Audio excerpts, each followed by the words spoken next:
rain here. I suspect you all came by boat. So I'm glad you made it safely. As you see, Hojo-san is not here today. He is in Austin, Texas, doing a genzo-e. So we are carrying on.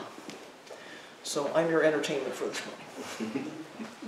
So you'll recall that for the purpose of Dharma talks, I've been taking as my text the 108 Gates of Dharma Illumination, which is the 11th chapter of the 12-chapter version of the Shobogenzo. It's largely a big quote taken from another text called the Sutra of the Collected Past Deeds of the Buddha. So something that Dogen felt was important enough that he actually, or somebody thought he did, included this thing as one of the fascicles of the Shobogenzo. So today we're going to take up the 8th Dharma gate from this 108 Gates of Dharma Illumination. So the 8th gate says, mindfulness of Buddha is a gate of Dharma illumination, for with it, reflection of the state of Buddha is pure. So you may remember the last 3 gates we've talked about were the Sango, or the 3 forms of behavior, what we do with body, speech, and mind, the 3 places we create karma. So now we've kind of wrapped that part up and we're moving into a new section, and this section is about the 3 treasures. So this is why this gate starts off with mindfulness of Buddha, which is where we'll begin today. So mindfulness of Buddha is a gate of Dharma illumination, for with it, reflection of the state of Buddha is pure. So that says to me we need to thoroughly understand and bear in mind what Buddha is. Right? So today let's talk about how we understand Buddha, what Buddha is. And then let's talk about how we remember Buddha, or bear that in mind. So you may know there are 3 kinds of 3 treasures, or 3 meanings of 3 treasures. Today we'll talk about 3 meanings of Buddha. The next time I'm in front of you, we'll talk about Dharma and Sangha, because of course we're going to do all 3 treasures. So the things that we do today, we'll look at Dharma and Sangha in future in a similar way. So as we know, the root of the word Buddha is awake. So Buddha is an awakened being. And in our tradition, there are multiple Buddhas. There are 6 Buddhas before Shakyamuni. I mean, there are, if you want to, there are lots and lots of Buddhas. But often when we say Buddha, we're referring to Shakyamuni, or we're referring to, in his birth name, with his birth name, Siddhartha Gautama, the historical figure that actually lived, we think, and practiced and woke up and taught 2,500 years ago in India, Nepal area. So that's the first meaning of Buddha, this historical figure, or as much as we think we know about this historical figure. So once Shakyamuni, the person, the teacher, died, his students had a problem, because suddenly they had no teacher. He was their only teacher. And their feeling at the time was nobody else, there couldn't be a second Buddha. That no one could become a second Buddha, because here was their teacher and that was all. And then they remembered that the Buddha said, someone who sees the Dharma sees me, right? So in the Vakali Sutra, the Buddha has gone to visit a sick monk, whose name is Vakali. And this monk says, for a long time I've wanted to come and set eyes on the Blessed One, this is the Buddha, but I had not the strength in this body. And the Buddha says, enough, Vakali, what is there to see in this vile body? He who sees the Dharma, Vakali, sees me. He who sees me sees the Dharma. Truly seeing the Dharma, one sees me. Seeing me, one sees the Dharma. So now Buddha is still there for these students, because he's still there as the teachings. He's still there as the Dharma. He's still there as this one unified reality, right? So also, after his death, his relics are enshrined in about 8 different places around India. There's a story around how that all the kings start requesting pieces of him. He kind of gets divided up and enshrined initially in 8 different stupas in 8 different places in India. So eventually, in addition to the fact that there are relics, there start to be images of Buddha, or figures or statues of Buddha, and that start to represent him. And in the places where his relics are enshrined, people make pilgrimages because they want to be in that place where some element of Buddha is. So now the Buddha has 3 bodies. There's the physical body of Shakyamuni, the teacher who died. which if you're into the terms, we can call Nirmanakaya, the physical form. There's the ongoing body of teachings and the one unified reality, which is Dharma, Dharmakaya. And there's the body as it's represented by the statues and the relics and the images, right? So now we have three different kinds of bodies of Buddha. There's a similar development or a similar thought process with each of the three treasures, with Buddha, Dharma, and Sangha. And again, the next few talks we'll get to the rest of them. We'll get to those gates. But ultimately, the conclusion is that these three treasures can't be separated. Buddha, Dharma, Sangha are all one reality, right? So we call that view of the three treasures Ittai Sambo, one body, three treasures, or absolute three treasures. So this is one of the kinds of three treasures. This absolute set of three treasures that can't really be separated one from another. So there's under this teaching, there is an absolute Buddha that has no boundary. This Buddha can't be separated from anything else, right? So there is that absolute view. And then there is also this historical figure, this supposedly human being who lived and died and taught and all of that 2,500 years ago. So this is a real-world manifestation of Buddha. We can call Genzen Sambo, which is the manifesting three treasures. So this Gen is the same Gen as Genjo Koan, right? Something that appears. Something that appears in front of us. In the case of Buddha, the manifesting treasure is Shakyamuni as this physical person who appeared in the world. So we have the absolute three treasures, we've got the manifesting three treasures, and the third kind is the maintaining three treasures, Juji Sambo, maintaining three treasures. So again, in the case of Buddha, this is the images, the statues, the relics, right, that have maintained some kind of presence for us in this world. Things we can maybe see, touch, have some contact with that symbolize Buddha. So a maintained presence in this world. So quick review, manifesting three treasures is Buddha as Shakyamuni. Maintaining three treasures is Buddha as relics, images, figures, right? Absolute three treasures is the Buddha that can't be separated from anything else. And what is that? That is unsurpassable awakening. That is the absolute treasure version of Buddha, unsurpassable awakening. Unsurpassable here means there is nothing outside of it. Unsurpassable is something which doesn't have a boundary. So this is not the case where we say things like Buddha's way is unsurpassable. Doesn't mean Buddha's religion is the best religion and there's nothing better than that and mine is better than yours. Something which is unsurpassable, you can't get outside of it. Everything's included in it. So this is the feeling of this unsurpassable awakening, which is the absolute treasures version of Buddha. Make sense? Okay. So if you've taken precepts here, or you've attended a precept ceremony here, or you've come to the Ryakufusatsu ceremony that we do once a month here, you have heard Hojo-san read the Kyoju Kaimon, which is Dogen Zenji's instructions or comments on the precepts. And because part of taking precepts is taking refuge in the three treasures, Dogen has said some things about Buddha treasure. So he says the one who was born in the world and realized awakening is the Buddha treasure, right? This is the Buddha treasure that appears, the manifested Buddha treasure. The one who appears in empty space or in the dusty world in order to edify heavenly and human beings is the Buddha treasure. That's the maintaining version. The unsurpassable true awakening, or Anyatara Samyak Sambodhi, is the Buddha treasure. That's the absolute version, right? So I want to say a few things about each of these kinds of Buddha. So Shakyamuni, as the person who lived in the world, you are probably familiar with his story, but the Reader's Digest version is that he lived about 2,500 years ago and was born in a town called Lumbini, which is now it was in what is now Nepal. His family name was Gautama, his given name was Siddhartha. So before he's Shakyamuni Buddha, he's a person with a birth name. He was born into a royal family, so he lived this luxurious life as a prince. But somewhere along the way, he became deeply troubled about the problem of suffering. He became aware that there was suffering in the world, and he was troubled by this. Why does it happen, and what do we do about it?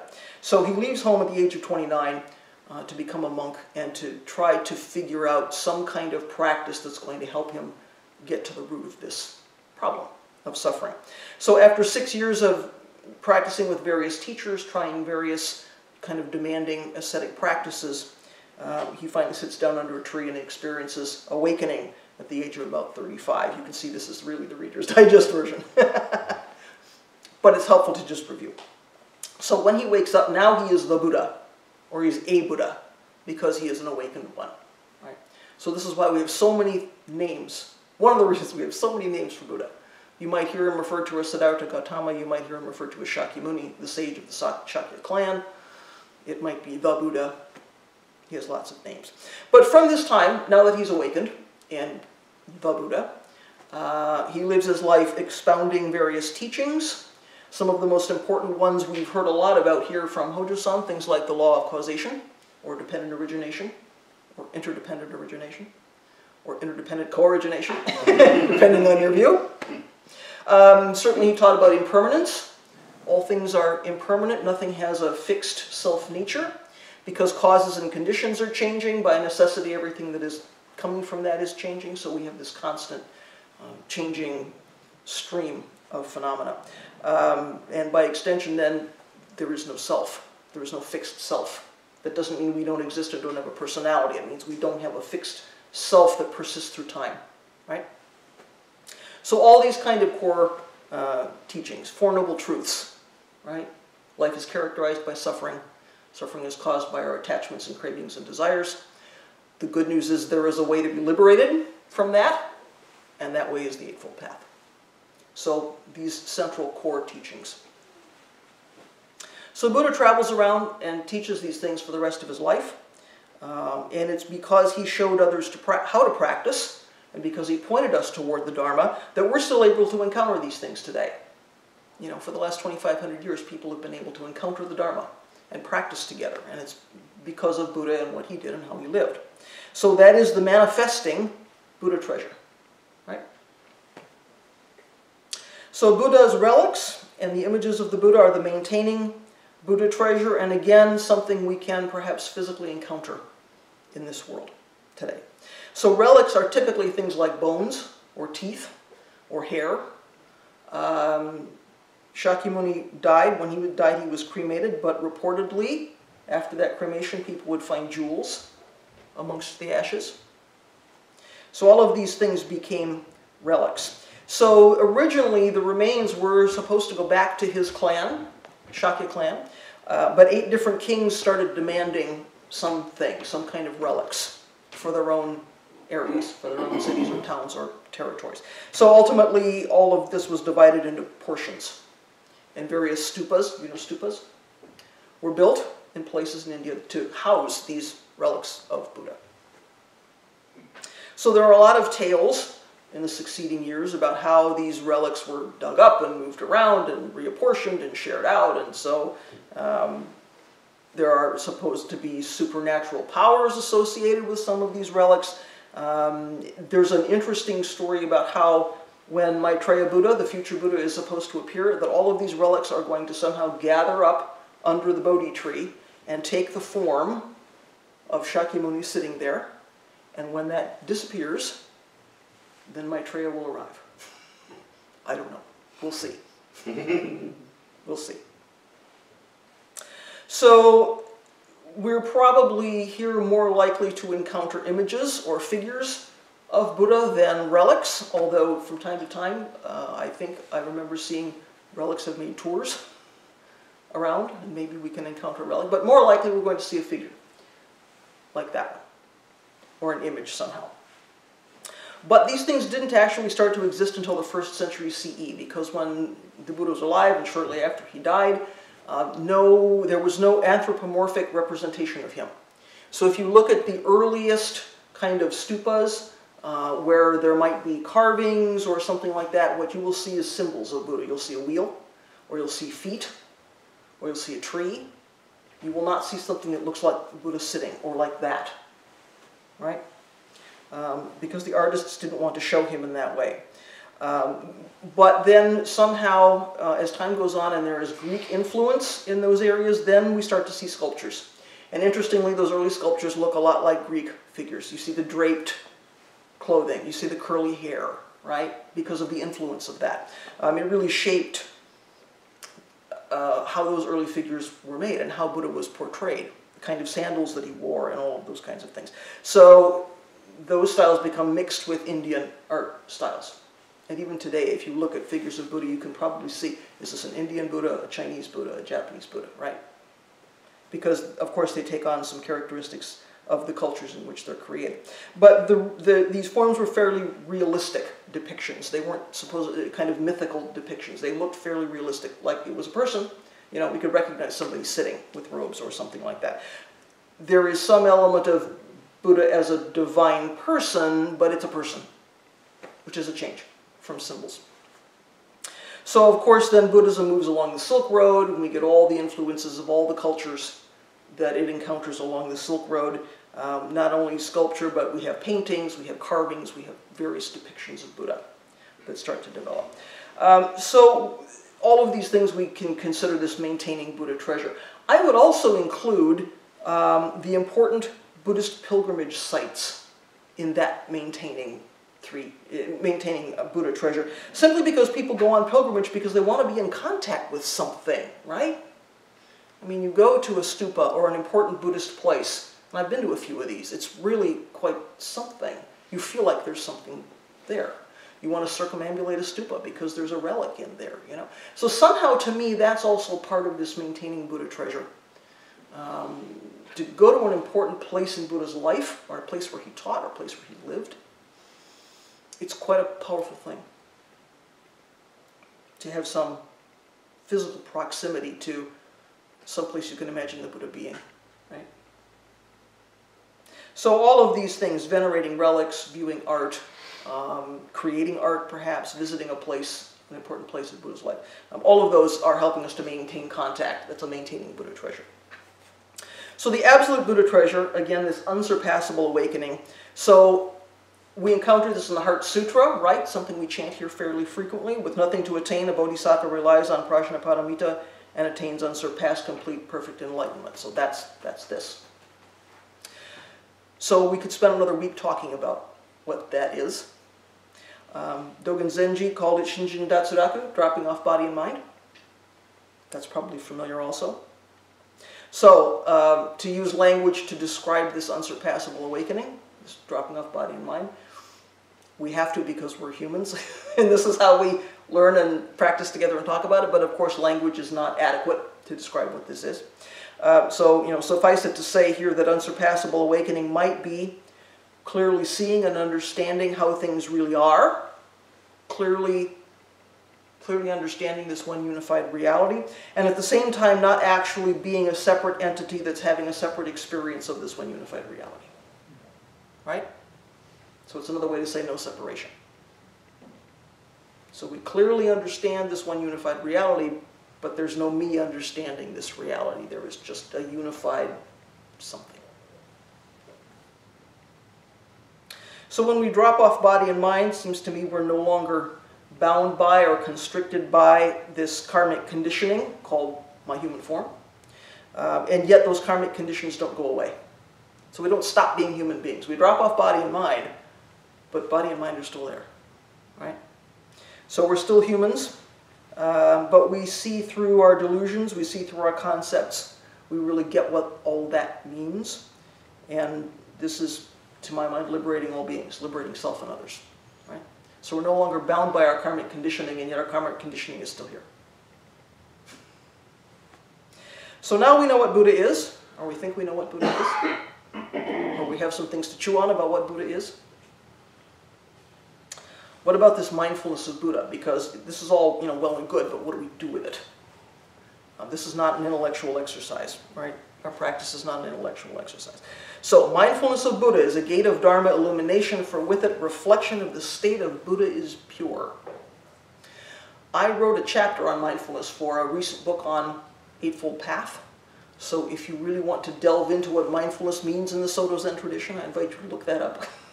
I will not do the whole thing for you today, for which you can be grateful. But the sense of, well, it's kind of tough sledding, I've got to say. Of all the chapters in the book, you know, people read along and it's pretty easy reading, and then you get to mine.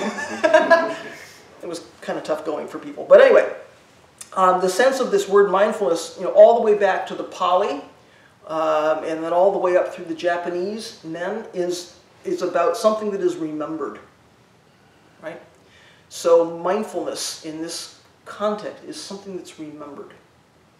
We hear a lot about mindfulness in popular culture today, and it means a lot of things to different people, but in our tradition it has a lot to do with something which is remembered. So it's not all about paying attention to eating a raisin, or some of the exercises or the activities that we might associate with mindfulness in the West.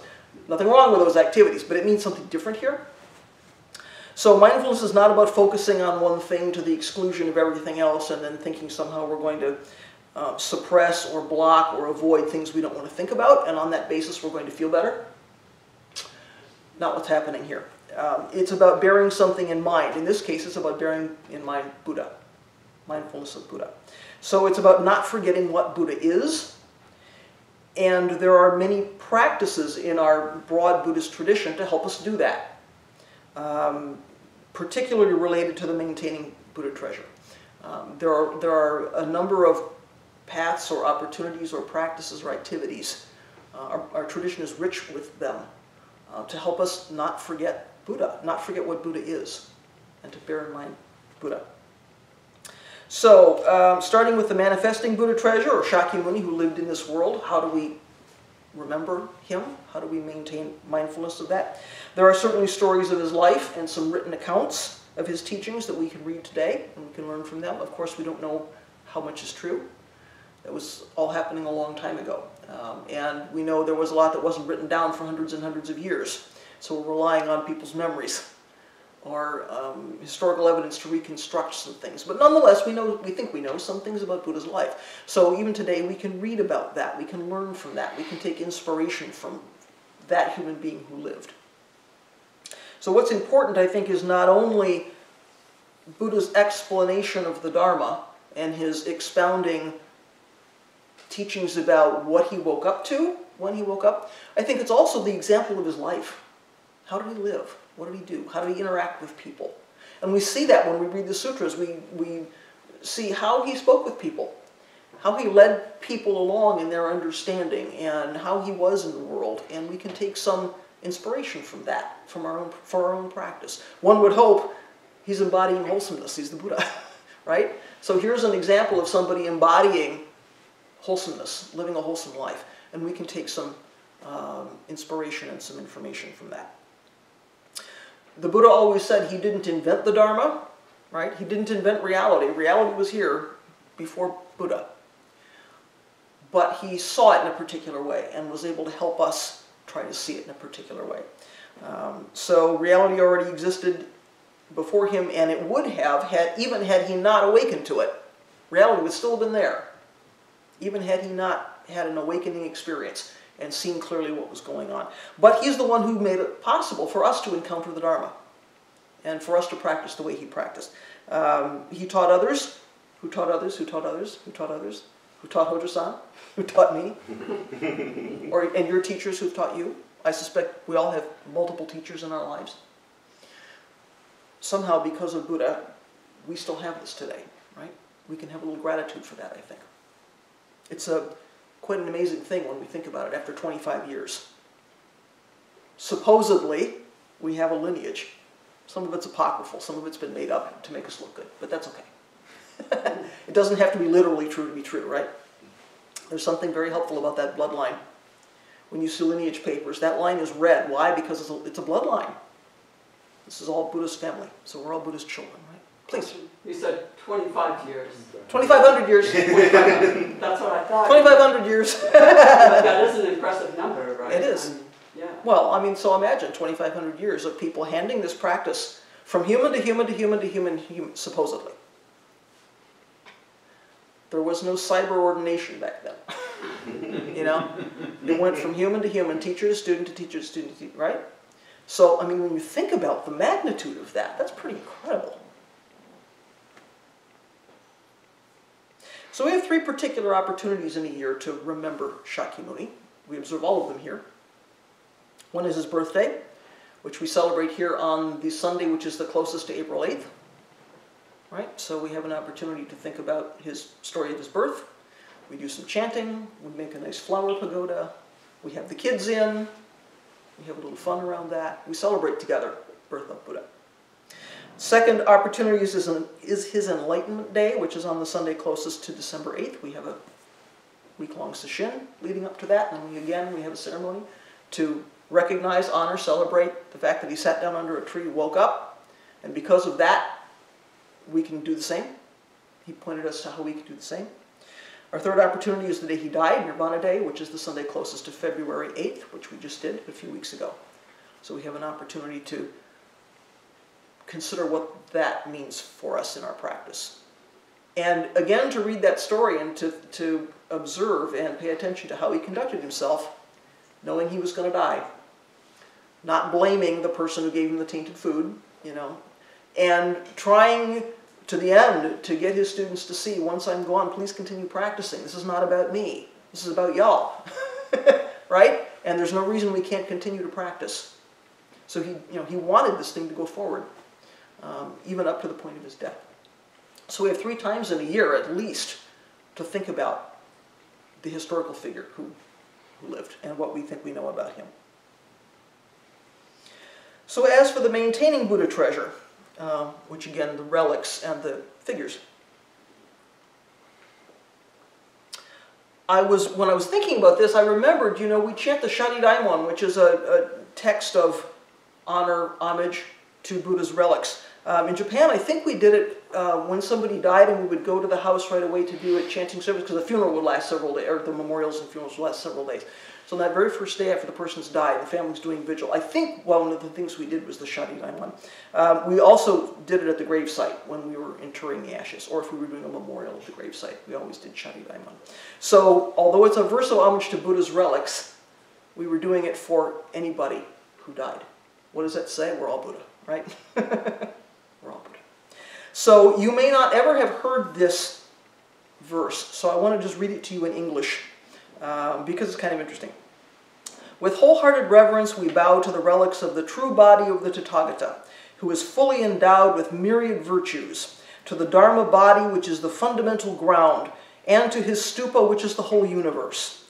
With deep respect, we venerate the one who manifested a body for our sake.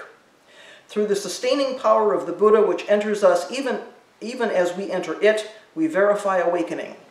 By means of the Buddha's spiritual power, we benefit living beings, arouse the thought of awakening, cultivate bodhisattva practice, and together enter perfect peace. The knowledge of the equality of all things, now let us reverently bow. This is all about being a bodhisattva, right? So it's interesting, again, that while this is about Buddha's relics, we chant it for everybody, because we're all Buddhas, we're all bodhisattvas. It says in the histories that Ejo, who was Dogen's major disciple and the one who succeeded him as the abbot of Eiheiji, chanted this when Dogen died, right? So we have a long history of chanting this thing for people. So supposedly there are relics of Buddha all over the world. If you go online and you look for them, you can find, there are many, many countries where supposedly there's a tooth, there's a finger bone, there's a, So supposedly we have many, many chances to encounter some relic of Buddha. But here again, we're more likely to encounter figures or paintings or something like that. And it can feel a little strange that sometimes we make offerings to these things and we bow to them. We do morning service in front of this Buddha and we bow. We offer incense. That can feel a little strange. It can look kind of worshipful, which, if that's your practice, is terrific. For some people, that's an important practice. For Westerners, sometimes we have a little trouble with that, right? So it's more likely in the West that these figures represent something about our aspiration, right? So whether we have these figures on altars here or maybe in our homes, and we're living with them, we're living with a figure of Buddha, what a great reminder. To live like Buddha lived, to walk this path, to cultivate our awakening, to get on the cushion, or the bench or the chair. We remember to practice when we have these things around. So we are reminded that we've chosen to be on this path, that we've taken some vow, whether it's a public vow or it's a vow that's between you and you, or you and Buddha. We've chosen to do this. And we kind of got to stick with it. Here's Buddha looking down from his shelf wherever we put him, and reminding us to do that. It's a reminder to emulate the qualities that we respect in Buddha, or that we respect in our teachers, or in our Sangha friends, or in people in our lives that somehow are bringing wholesomeness into this world. Whether or not they know they're on an eightfold path, whether or not they know they're bodhisattvas, we can again take some inspiration from that and remember that. I think we're reminded when we see a figure of Buddha to set aside the small self and to manifest our Buddha nature. For some people, of course, the creation of Buddha images is in itself a practice. If you're a person who's inclined toward the arts, and you carve things, you sculpt things, you draw things, you paint things, you sew things, here's Buddha. Making an image or caring for an image can be a practice in itself, right? We handle Buddha images in a certain way. We always carry it with two hands. We never put it on the floor. We don't stack anything on top of it, right? So just simply to do those things, those in themselves are practices of mindfulness of Buddha. It's not that this thing is a holy whatever, but it's a help to us. It's a support for our practice to handle Buddha images in a particular way. So in this way we can remain mindful of Buddha. So there are other things we can do in various Buddhist traditions. Chanting is an important part of this mindfulness of Buddha. So in Pure Land schools, for instance, chanting the Nembutsu is an important way to be mindful of Buddha. It's actually one of the core ways in that school to be mindful of Buddha. It's specifically about that in many ways. So Nembutsu is literally thinking of Buddha or remembering Buddha. So this kind of chanting practice is similar, I think, to Zazen in that the idea is to dissolve the boundary between self and other. To so thoroughly do something that that boundary drops away.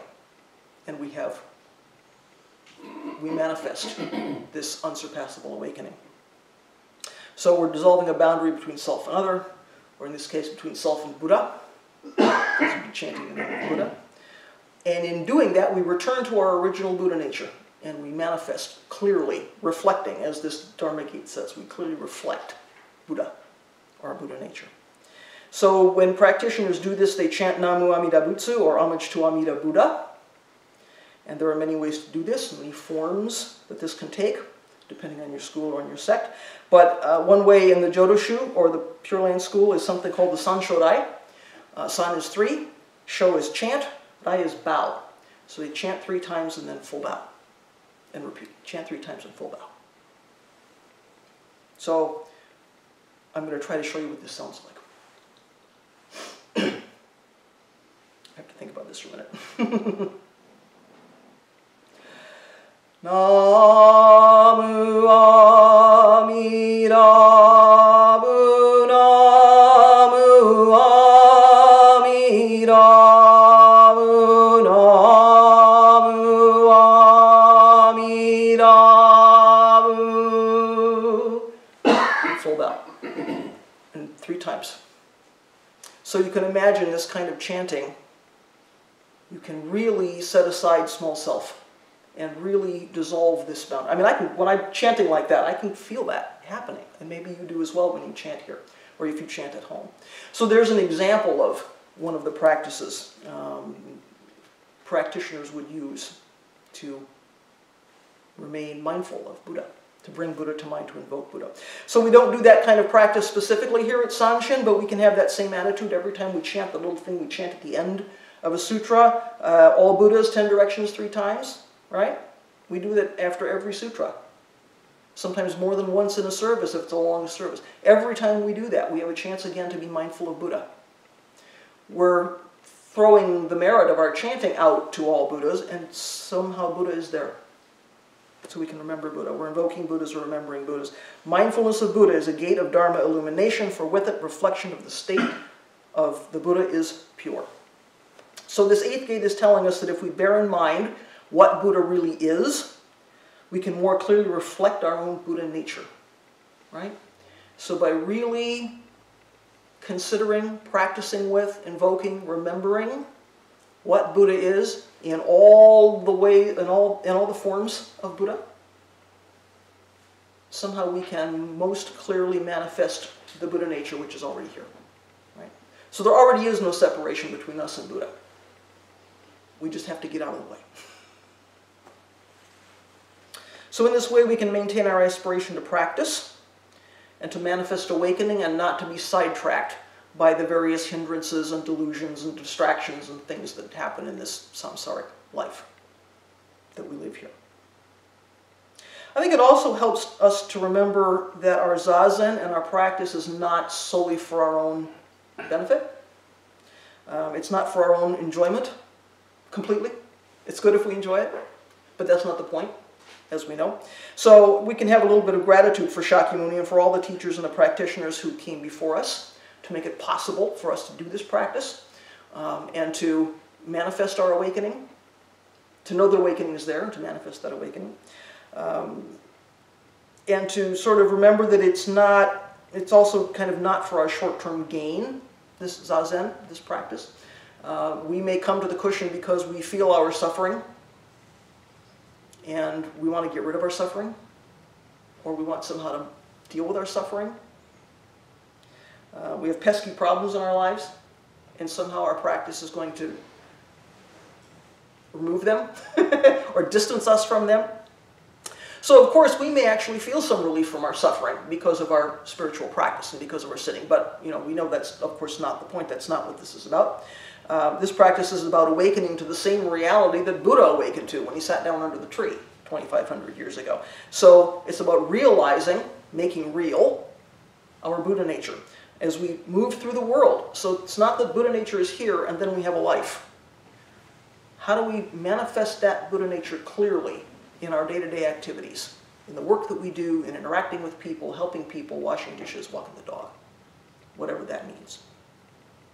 Mindfulness of Buddha and mindfulness of what he awakened to can help us stay on the path, right? Just help us stick with it.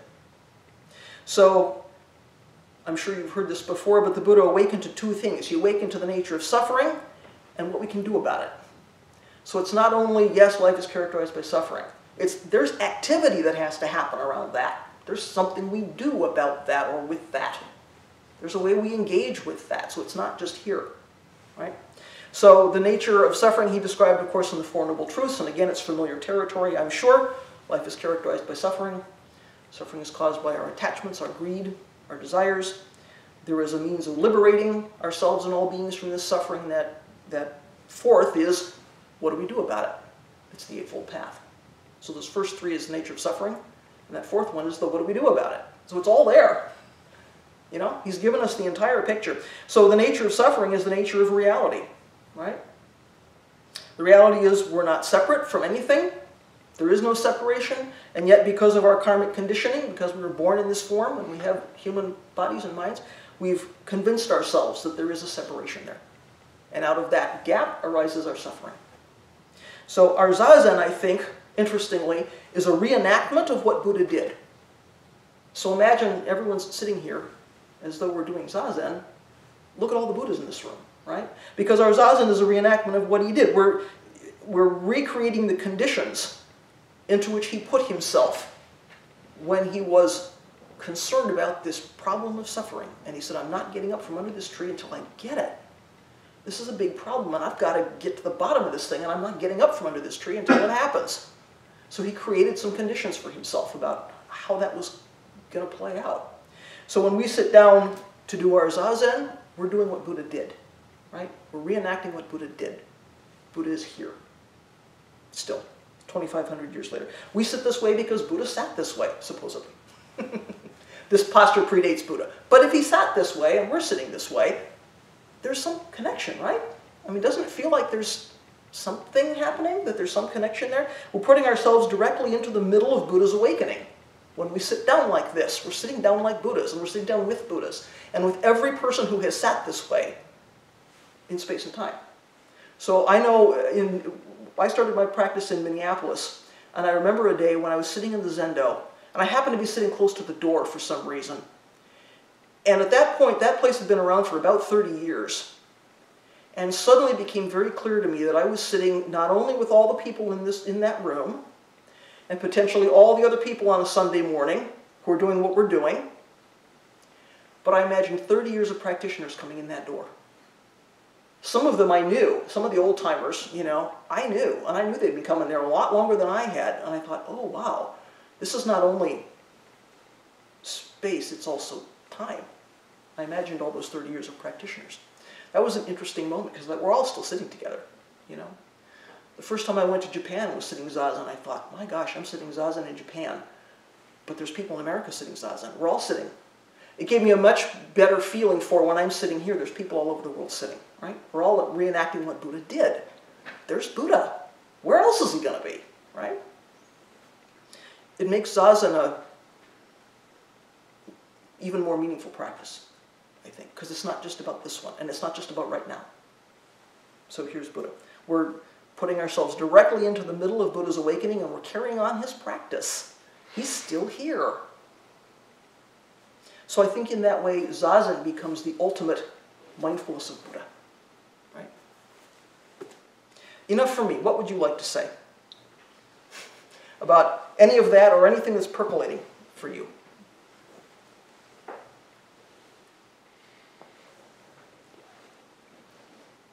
Please. You referred to manifesting Buddha, sustaining Buddha, and you mentioned, or you gestured to this statue, but not that one. Why is that? This is Manjushri, Bodhisattva. Oh. That's a representation of Shakyamuni. Okay. So when we do something like Nirvana Day ceremony, and we're recognizing Buddha's death as parinirvana, we move him here, so that we're actually celebrating, honoring, practicing with him at that point. Yeah. We move Manjushri back over there, and we put Shakyamuni here, because this is where we are with him. Got it. Okay. Make sense? Yeah. And do you have another one? Yeah. There are some parallels to the Christian tradition in what we've covered this morning. And one of them is the confusion between Jesus the person and the Christ consciousness. And as I listened to you this morning, like my mind was, Buddha, okay, so which Buddha are we talking about now? And I think, wait, is there any more to say about that? No, that like my mind has to scatter around to follow what you're saying. I should have made a chart. I thought about if I could only have made the 9-box chart, everybody would have got it. But the other thing that I think is fascinating is the story with the monk and the Buddha who's telling him, he who sees the Dharma sees me, and he who sees me sees the Dharma. There's also something very similar to Jesus' statement in there. And it would seem to me that the Buddha would not be so pleased that there are these pieces of bone and hair that people are saying, hey, there's supernatural powers here, because the Buddha's orientation is, look, it's what's happening for you right here, right now. Any comments about that? Well, there is the way that we would perceive what the Buddha thought, and then there's the human condition, which says we want contact with something which supports our practice. So, the Buddha never said, once I'm dead, worship me, worship my relics, I'm starting a new school, I'm starting a new religion. Founders of these things don't think like that. They're just doing their practice, and they want others to be able to carry on once they've stepped aside, for whatever reason they've stepped aside. But the human condition is that spiritual life plays a certain role for us. So there are those who would say, well, we should only be sitting zazen, liturgy, we should never be doing liturgy, that's all superstition anyway. Okay, but there is something important in human life about getting together and reenacting something, carrying out a ritual together, raising up your voices together, sitting together. All of the things that we do in this liturgy have some symbolic meaning.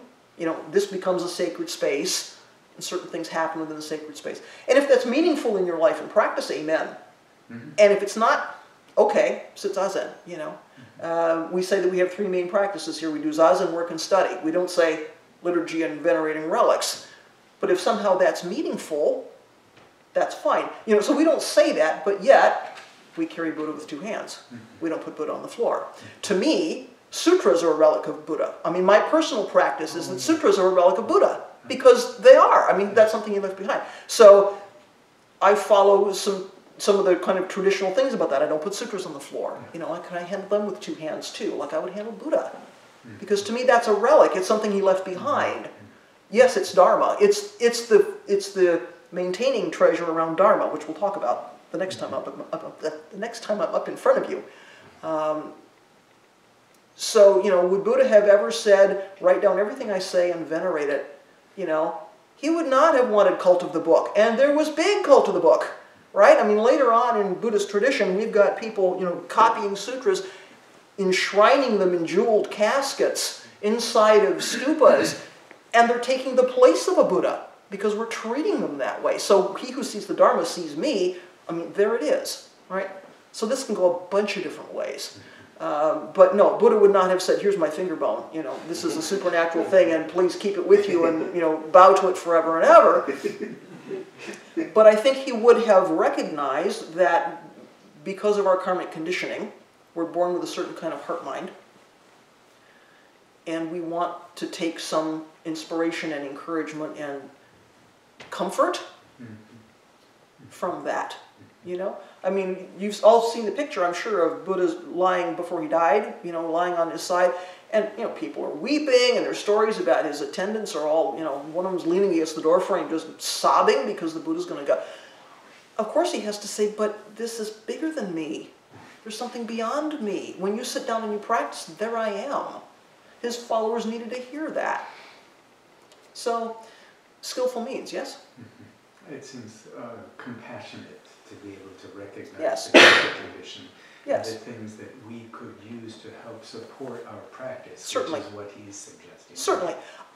I'm sure that for us in our tradition, it would feel a little strange to say, well, my sole practice is bowing to a finger bone. We would say, get on the cushion. You know, I mean, we would, because of our particular, you know, the way we practice, we would say, well, we kind of have to wake up for ourselves, do this for ourselves. But there are traditions that are much more about, you know, kind of a salvation-oriented practice, and I'm not going to say that's not just as good as what we're doing, but it's a different style. I saw a hand someplace. Please. I have a complicated relationship with relics and statues because I grew up in a Muslim country where there is no representation. They're not supposed to be anyone between you and God. But I'm a sculptor. Also, I'm closer to the Sufi tradition where you twirl till your center becomes as calm as the eye of the hurricane. But here we sit. And then when I lived at the Tibetan Center, I did stay next to the relic people, I call them. This is what they gave me. They had 38 lamas and Buddha's relics. I did not know at the time. They kept telling me, you have to come and meditate with us. But I was so sick of relics in Christianity when I studied art in Italy. I didn't want to see another finger bone.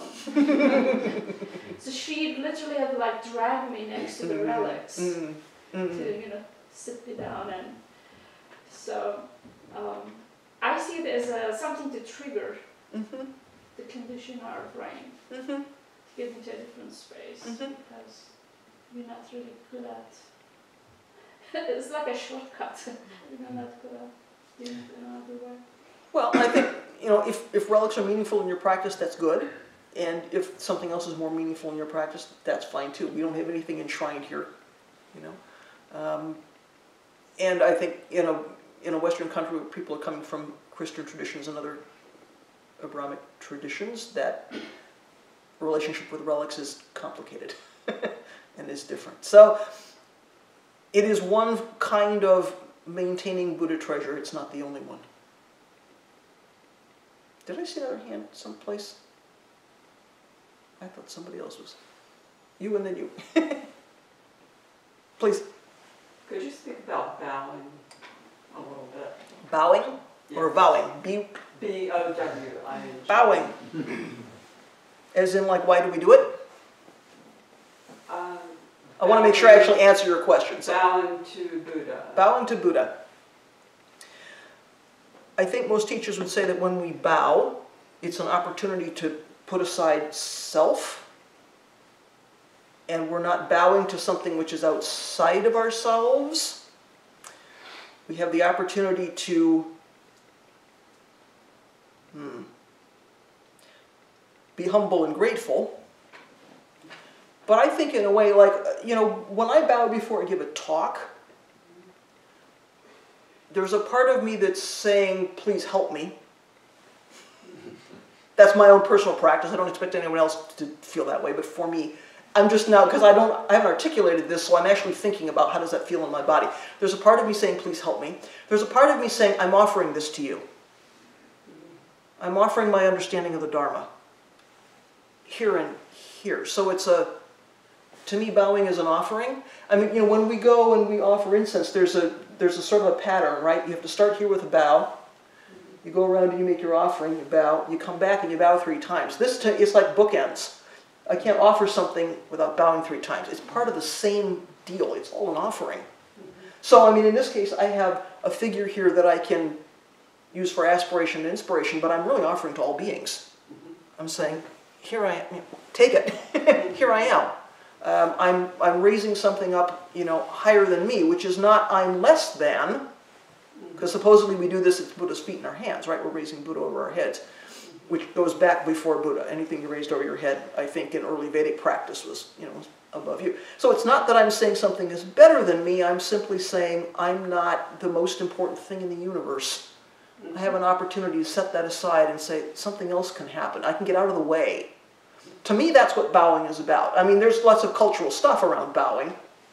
But when I think about bowing in my own practice, I never had any resistance to it somehow. I know a lot of Westerners do, and I get that. I mean, there's nothing bad about that. It's just something we get to work with. There are folks who don't so much like to bow. But if you see somebody bowing, even if you're not the one bowing, there's something being communicated. I've often said to people, I'm sure I've said it here, one of the earliest teachings I ever got from Hojo-san was to watch that man bow at a door.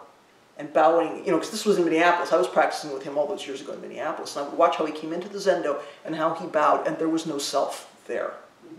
Bowing was bowing. I thought, wow, I want to be like that.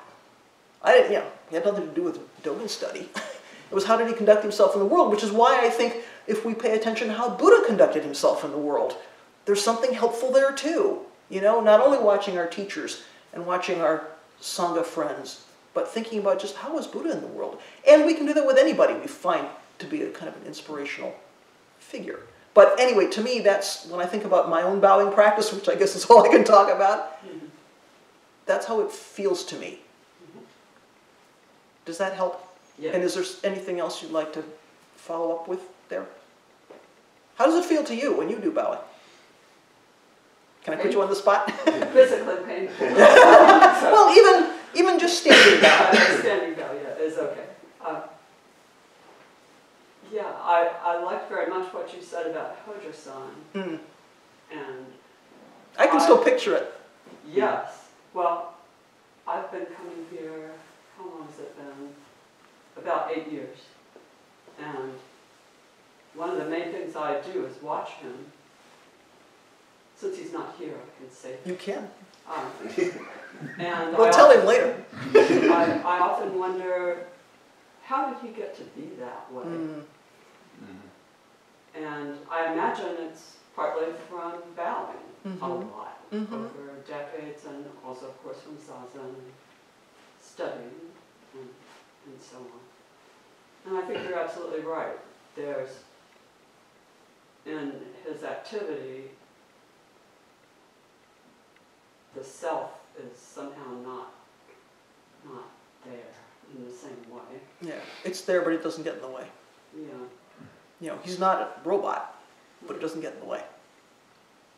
So somehow Buddha nature comes through, I think. Please?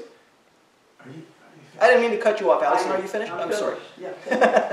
A couple of things. One is I think it's quite remarkable that we even have something to offer when we bow. And the notion of being able to offer the little self that gets in the way and to make that an offering is quite, it shudders me in a way. And that's beneficial. Okay, so that's one thing. But the other thing that I wanted to bring up briefly is I was with a woman who's 102 in April, and we were talking about the shortest verse in the Bible, which is 2 words: Jesus wept. And what came to me was the story about the Buddha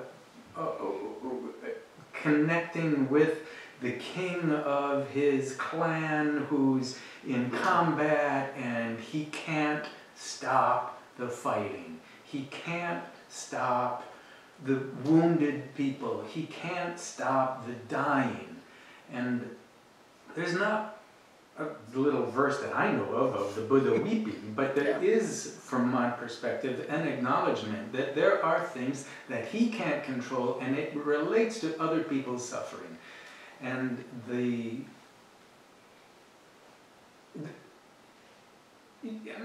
other thing that comes to mind is the serenity prayer. Grant me the serenity to accept the things that I cannot change.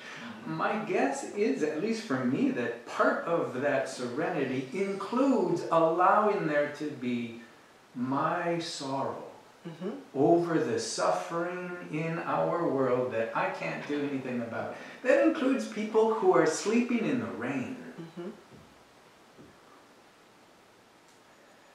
And is there anything more to say about that? No? Do you have anything to say? Well, Buddha's way is unsurpassable. So there is nothing outside of Buddha's way, including the sorrow we feel for the things we can't change and the things we can't fix, and the inadequacy of our small self, and the bodhisattva vows that we will never complete. And I think it's really easy for us to compound suffering with suffering. And that's perhaps one of the reasons that we have trouble accepting the suffering of the world, because it makes us feel bad. And it makes us feel bad because that could be me, or because I can't fix it, or because it reminds me of my own suffering, or something. And so it's easy to look away. So you've heard me say here many times, Bodhisattva, job 1 for a Bodhisattva, show up and don't look away. And simply to do that is amongst the hardest kinds of practice we will ever do. Because it's so much easier to just say, that's not my problem. I can't fix it. There's nothing I can do. Why should I tie myself up in knots about it? Buddha's not asking us to tie ourselves up in knots about it, but he's asking us to see it, and to see where it comes from, and to see our reaction to it, and to do what we can. And it might be that all we can do is get on the cushion today, or it might be we can send somebody $5, or we can hold a door open. It doesn't mean we're going to resolve all of the world's suffering by ourselves. It might mean we can get together with a bunch of our friends and make a big difference. It's not that we shouldn't try, But to see the suffering of the world, I mean, there's a reason that one of the names for Avalokiteshvara is he or she who hears the cries of the world. That is a bodhisattva practice, simply to hear, simply to acknowledge suffering.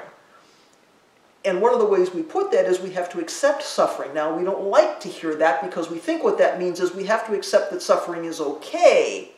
We have to accept that it's okay for somebody to sleep in the rain. That's not at all what that's about. It means we have to see that person and accept that that person is sleeping in the rain. Then we can figure out, can we do something about that? What is that about? Right? So there is nothing outside of Buddha's way. There's nothing outside of unsurpassable awakening. So it includes the suffering of all beings, our response to the suffering of all beings, the way we feel about the suffering of all beings. It's all part of our practice. So the idea that, or the understanding that we can offer up this small self is an offering, is the same thing. There is nothing outside of Buddha's way. So there is nothing about this small self which makes it not pure enough for offering. Right? There is nothing about this one, or this one, or this one, or this one, which is tainted, or impure or diluted to the point that it can't be offered as part of our practice. Now, offering is a weird word in this context because it sounds a little bit Christian, but I'm taking the theme from you, right? Because this is the way you're phrasing it, so I'm phrasing it this way back to you. There is nothing in Buddha's awakening, which is the same as this one unified reality, which is outside, right? So as rotten as we may feel, Buddha's still there, you know? As disgusted as we may feel with ourselves for falling off the path or getting drunk last night or saying an unkind word or not feeling like getting on the cushion, not outside of Buddha's way. Which means we've never left it. We don't have to beat ourselves up for leaving it because we never left it and it can't leave us. I mean, here's Buddha. You know, where's it going to go, right? So I don't know if that helps you, but some more to chew on. Thank you. Okay. What else would anybody like to say this morning about this or anything else? Anything else that's percolating for you?